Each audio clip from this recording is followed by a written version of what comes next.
Well, the Washington Redskins were the story of the NFL last week. They went down to New Orleans, beat the Saints in the Superdome, something that has been next to impossible to do over the last couple of years.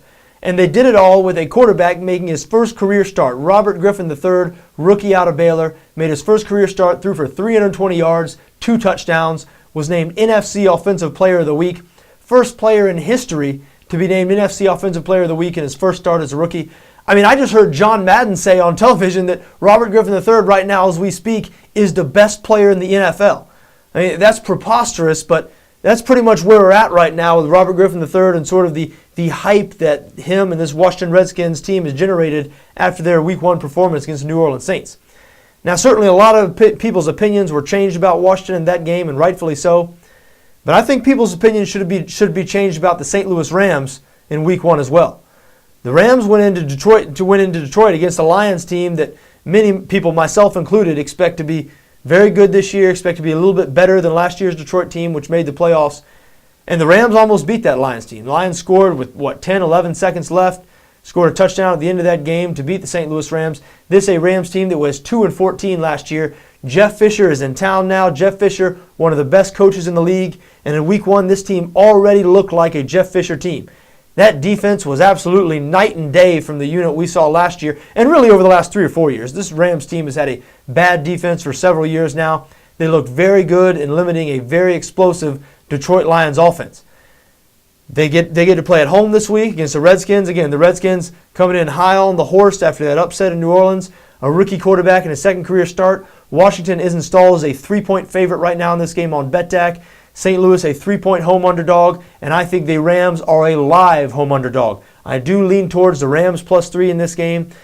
You know, I don't want to sell the Redskins short, and I bet again, full disclosure, I mean, I was on the other side of that Redskins game last week. I was not rooting for them. I was not happy with that outcome. I was very surprised, thought the Saints would win that game easily and cover. So maybe the Redskins are just maybe I'm going to go down with the ship here, and they're just going to cost me more money.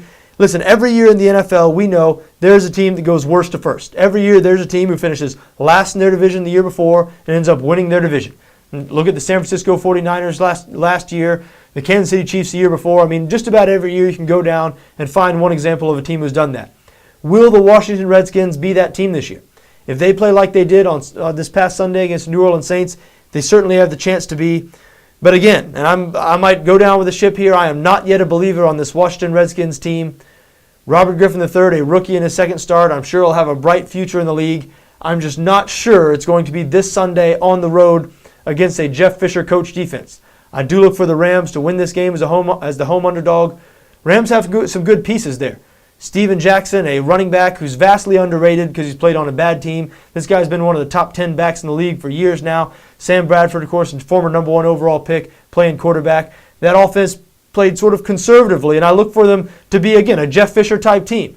I look for them to run the ball, encourage Sam Bradford not to make mistakes. This is not going to be an offense like the New Orleans Saints, who the Redskins played last week, who really spread it out and throw the ball all over the field.